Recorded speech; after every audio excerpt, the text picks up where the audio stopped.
সাবধান, আস্তে আস্তে। হচ্ছে না এইভাবে কে ধরে? এরকম করে কেউ ধরে নাকি? এত আলগা করে ধরলে তো আমি পড়ে যাবো নাকি? হ্যাঁ, আমি তো ঠিকভাবেই ধরছি, যতটা ধরা দরকার ততটাই ধরছি, আস্তে। কোথায় তুমি ঠিক করে ধরছো? একদম ঠিক করে ধরছো না। আরে আরে ছেড়ে দিন, এরকম করে ছেড়ে দিচ্ছ, পড়ে যাবো যে। আরে ধরলে ঠিক করে ধরো, ওরম ভাবে কে ধরে? ধরার মতো করে ধরতে হবে তো। তোমার ইচ্ছে নেই ধরা, সেটা তুমি বললেই পারো। আমার তো তাই মনে হচ্ছে যে তুমি আমাকে ইচ্ছে করে ফেলে দিতে চাইছো, ধরতে চাইছো না। হাঁটুন, হাঁটুন। আপনি সবসময় আমার গায়ে পড়ে কেন ঝগড়া করেন বলুন তো? কেন করেন? আমি আপনাকে হেল্প করছি আর আপনি বলছেন আমি ইচ্ছে করে আপনাকে ফেলে দেওয়ার চেষ্টা করছি। আশ্চর্য। এদিকে তো অসুস্থ বলে আমাকে বাড়িয়ে যেতে দিচ্ছেন না, আমাকে আটকে রেখেছেন। আর আমি যদি এতটাই সুস্থ হই, আমি যদি একটা মানুষের সেবা করতে পারি, তাকে ধরে ধরে হাঁটাতে পারি, আমি তো হেঁটে হেঁটে বাড়িয়ে চলে যেতে পারি। পারি না কি বলুন? ছেড়ে দিলে তো? ছেড়ে দিলে না, লাগবে না, লাগবে না, আমার দরকার নেই। হ্যাঁ, আমি ভেবেছিলাম যে আমি হেঁটে হেঁটে অন্যদের মতো করে বিয়েটা করতে, দরকার নেই বলেছি না, একদম দরকার নেই বাবা রে। আমি হুইল চেয়ারে করেই বিয়েটা করবো। হ্যাঁ, আমি হুইল চেয়ারে করেই যাবো, আমার কাউকে লাগবে না, কোনো সাহায্যের দরকার নেই। আমি তো আর পিসুমণিকে বলতে পারবো না, না ধরতে বারণ করেছি না, আমি বাবাকেও বলতে পারবো না আমার আমার কোনো সাহায্যের দরকার নেই। আপনি আপনি চুপ করুন তো, চুপ করুন। আপনি হেঁটে হেঁটে বিয়ে করতে যাবেন না আপনি এমনি হুইল চেয়ারে বিয়ে করতে যাবেন, সেটা নিয়ে দেখছি আপনি খুব ব্যস্ত। আর কিভাবে আপনি হসপিটালে যাবেন তা নিয়ে আপনার কোনো মাথা ব্যথা নেই, কোনো মাথা ব্যথা হচ্ছে না। না, আমি তো দেখছি তোমার অন্য জিনিস নিয়ে মাথা ব্যথা। হ্যাঁ, আমার বিয়ের খবরটা শুনে তুমি একদম খুশি হওনি, তাই না? তার মানে আপনি কি বলতে চাইছেন? আপনি বিয়ে করতে চাইছেন বলে আমি খুশি হব না কেন? না না, আমার খুশি না হওয়ার কি আছে? খুশির খবরে তো সবাই খুশি হয়, আমি হঠাৎ অখুশি কেন হতে যাব? না, আমি তো সেটাই ভাবছি যে তুমি আমার বিয়ে নিয়ে অখুশি হবে কেন। সেই ভরসাতেই তো আমি তোমাকে এটা বলেছিলাম। তোমার তো এটা খুব আনন্দ লাগার কথা, আনন্দের কথা। তুমি নিশ্চয়ই আনন্দিত হয়ে আমাকে ধরে ধরে নিয়ে যাবে সমস্ত জায়গায়। কই, সেটা তো হচ্ছে না। আপনি হাঁটুন। হ্যাঁ, হাঁটুন তো, ও। আসুন। উনি বাবারে লাগছে তো, উনি বাবা লাগছে। কি আশ্চর্য, আস্তে আস্তে ধরলে বলছেন আমি আপনাকে ফেলে দেওয়ার চেষ্টা করছি ইচ্ছে করে, আর ভালো করে শক্ত করে ধরলে বলছেন আপনার লাগছে। এত লাগছে না তো করবোটা কি? লাগছে না তো কি? লাগছে তো। তুমি তোমার নিজের মনকে জিজ্ঞেস করে দেখো তো। হ্যাঁ, আমি মিথ্যে বলছি? যখন আমি শক্ত করে ধরতে বলছি তখন তুমি এমন শক্ত করে ধরছো যাতে আমার ব্যথা লাগে, আর যখন যখন আমি বলছি একটু হালকা করে ধরো তখন তুমি এমন হালকা করে ধরছো যাতে আমি উল্টে পড়ে যাই। হ্যাঁ, আমি খারাপ, আমি খুব খারাপ। আমার সম্পর্কে আপনার এই ধারণা তো যে আমি আপনাকে ইচ্ছে করে ফেলে দেওয়ার চেষ্টা করছি, তাই তো? আচ্ছা ঠিক আছে, একটু যত্ন করে নিয়ে যাবে, যত্ন করে একটু হাঁটাবে, পাটা ঠিক হয়ে যাবে। হ্যাঁ, পারবো না আমি অত যত্ন করতে। হাঁটুন। সব কি কথা বলছো? তুমি একজন ডাক্তার। আমার ভালো লাগছে না, হাঁটুন না চুপ করে। ঠিক আছে, একটু একটু যত্ন করে হাঁটালেই তো হয়। না মানে এরকম ভাবে মুখ করার তো কোনো কারণ নেই, এরকম রাগ দেখানোরও কোনো কারণ নেই। না, আমার বউ থাকলে তো এত কিছু দরকার ছিল না। শোনো, এই সমস্ত ঘটনা, সমস্ত কথা কিন্তু আমি আমার বউকে বলবো। হ্যাঁ, তোমায় দেখে নেবে, তখন বুঝতে পারবে তুমি। বারবার এক কথা কেন বলছেন? আপনার বউয়ের সঙ্গে আমার তুলনা কেন করছেন আপনি? সে তো আপনার বউ, আপনার সব কাজ করতে সে বাধ্য। আপনার বউয়ের সঙ্গে আমার কোনো তুলনাই চলে না। হ্যাঁ, সে তো বটেই, কোনো তুলনাই চলে না। তুলনা আবার হয় নাকি? বউ তো বউ। হ্যাঁ, আমার বউ বলে কথা। না মানে তুমি যদি একটু সাহায্য করে দিতে, কি বা এমন এসে যেত? দিতে।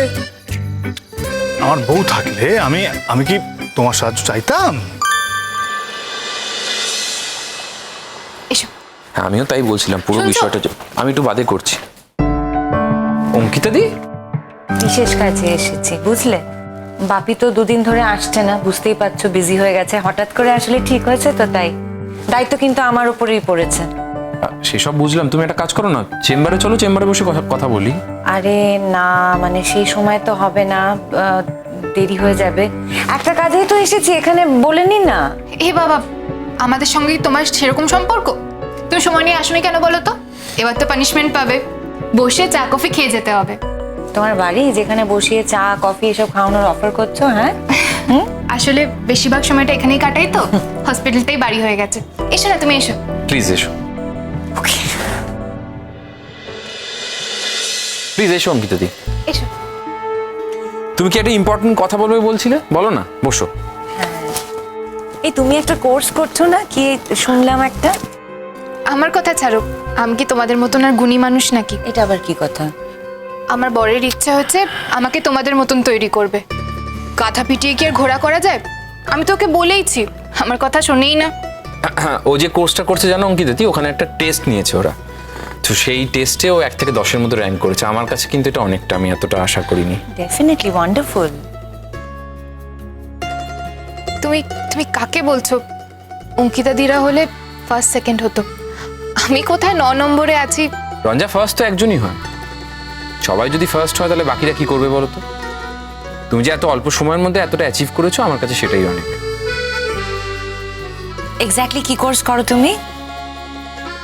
ও একটা হসপিটাল ম্যানেজমেন্টের কোর্স করছে। কিন্তু হসপিটাল ম্যানেজমেন্ট পড়ে কি করবে? মানে ও তো তোমাদের হসপিটালেরই দেখাশোনা করবে, সেক্ষেত্রে তো ও এই কোর্সটা না করলেও চলতো না? হ্যাঁ অঙ্কিতা দি, জানি এটা আমাদের হসপিটাল, তবে আমি চাই না আমাদের হসপিটালে কোনো অদক্ষ লোক কোনো কাজ করুক, তাই ও এটা শিখছে। আর কোনো কিছু শেখার মধ্যে তো কোনো অসুবিধা নেই। Very nice actually. ভালো, বেশ একটা নতুন রকমের কাজ হয়েছে তোমার। হ্যাঁ বলতে পারো। তবে জানো তো অঙ্কিতা দি, এই পুরো বিষয়টাকে আমি চ্যালেঞ্জ হিসেবে নিয়েছি, কারণ বিয়ের আগে রঞ্জা যে পরিবেশে বড় হয়েছে, তারপর মানে বিয়ের পর যেভাবে এই নতুন পরিবেশে ও নিজেকে মানিয়ে নিয়েছে, এটা অত্যন্ত প্রশংসনীয় বলে আমার মনে হয়। আসলে আমি মনে করি ও একটা এক্সাম্পল সেট করেছে, এবং আমি এটাও মনে করি যে ভবিষ্যতে অনেক মেয়ের জন্য এক্সাম্পল হয়ে উঠবে, কি তাই তো? হ্যাঁ, তুমি এখন আমার প্রশংসা করো, বউয়ের প্রশংসা করতে পারলে তো আর কিছু লাগে না তোমার। অদ্ভুত মানুষ একটা। বাহ, তোমার পোকরাজকে নিয়ে খুব কনফিডেন্স আছে দেখছি। নিজের স্বামীর সম্পর্কে কনফিডেন্স থাকবে না তো কার সম্পর্কে কনফিডেন্স থাকবে? একসঙ্গে এক ছাদের তলায় থাকছি, দিনের বেশিরভাগ সময়টা একসাথে কাটাচ্ছি। ওর সম্পর্কে যদি আমার কনফিডেন্স না থাকে, আর কার সম্পর্কে থাকবে বলো তো? আমার কিন্তু এক কথা বারবার ভালো লাগছে না। আপনার তো বউয়ের সঙ্গে এখনো কথাই হয়নি, এত কথা কি করে বলছেন আপনার বউয়ের সম্পর্কে? কি করে জানলে? না না, কি করে জানলে কথা হয়নি? ও, কথা হয়েছে? হ্যাঁ মানে কালকে বাবা নাম্বারটা দেওয়ার পর আমার অনেকবার কথা হয়েছে। আমি না, মানে শুধু ও আমাকে অনেকবার কল করেছে। ও আচ্ছা, সরি, আমি জানতাম না। না, সেটা কি তোমার জানবার কথা নাকি? একজন স্বামী স্ত্রীর মধ্যে কি কথা হচ্ছে সেটা তুমি জানতে যাবেই বা কেন? দেখুন স্যার, আপনি কিন্তু তখন থেকে আমাকে হিউমিলিয়েট করছেন। আমি হ্যাঁ করছেন, অপমান করছেন, আর এটাকে জাস্ট অপমান বলে। আমি হিউমিলিয়েট করছি? আমি অপমান? বাবারে, এই সাবধান সাবধান। দেখেছো তুমি ঠিক করে আমার ধরছও না, প্রমাণ হলো আমি নাকি হিউমিলিয়েট করছি। আরে বাবা, আমি বলেছি, আমি আমার বউয়ের সঙ্গে কথা বলেছি, আমার বউয়ের সঙ্গে কথা হয়েছে। তুমি মানতেই চাইছো না, তুমি যতবার বলছো কথা হয়নি। আর যখন আমি বলছি তখন তুমি রেগে যাচ্ছ, রিয়াক্ট করছো। কেন এরকম করছো আমি বুঝতে পারছি না। আপনি ভুল করছেন, আপনি ভুল ব্যাখ্যা করছেন, আর এই ভুল ব্যাখ্যা করার রাইট আপনার নেই। আমি ভুল ব্যাখ্যা করছি? হ্যাঁ করছেন। আমি ভুল ব্যাখ্যা করছি? এই শোনো, তুমি কিন্তু এবার আমাকে উত্তেজিত করছো। এই আমার উত্তেজিত হওয়া কিন্তু একদম বারণ। আমার ফিজিওথেরাপিস্ট কিন্তু কঠোরভাবে আমাকে বলে দিয়ে গেছে, স্যার আপনি উত্তেজিত হবেন না। ও তাই তাই বলেছে? হ্যাঁ বলেছে। ফিজিওথেরাপিস্ট বলেছে? হ্যাঁ, কেন তুমি জানো না? সেদিনকেই তো বললো, মনে পড়ছে না? কোন দিকে যে মন থাকে ভগবান জানে। আমার ফিজিওথেরাপিস্ট আমাকে খুব স্পষ্ট করে বলে দিয়ে গেছে, স্যার আপনি উত্তেজিত হবেন না, উত্তেজনা আপনার জন্য একদম খারাপ, শরীর ক্ষতি হতে পারে। তাই জন্য বলছি সবসময় আনন্দের মধ্যে থাকতে, আনন্দের মধ্যে। আনন্দ হলে আমার শরীরের যে নার্ভগুলো, ওগুলো না বেশি বেশি কাজ করবে, বেশি বেশি।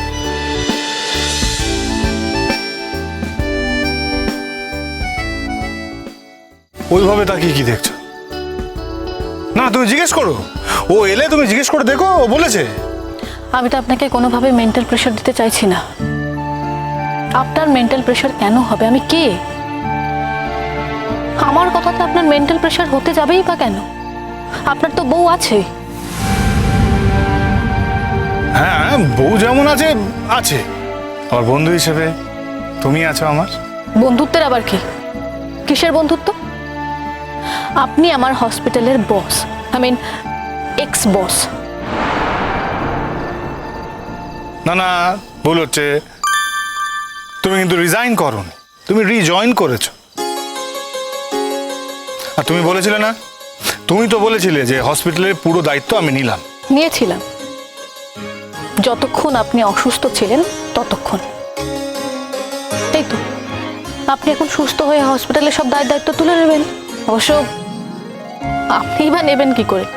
আপনি নিজের বিয়ে নিয়ে যা মাথা ঘামাচ্ছেন, হসপিটালে কতটা মন দেবেন সেটা নিয়ে আমার যথেষ্ট সন্দেহ আছে।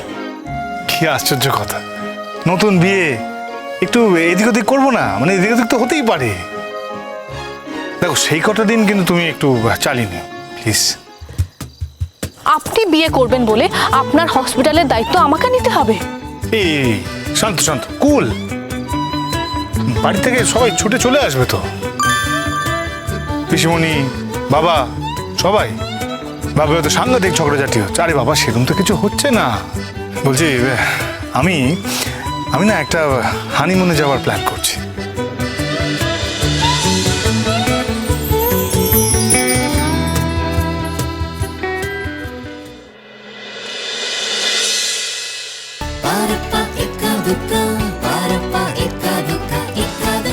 স্টার জলসার প্রিয় শো দেখার জন্য সাবস্ক্রাইব করুন আমাদের ইউটিউব চ্যানেলে এবং আপডেটেড থাকার জন্য প্রেস করুন বেল আইকন। চলো চলো চলো চলো পাল্টাই।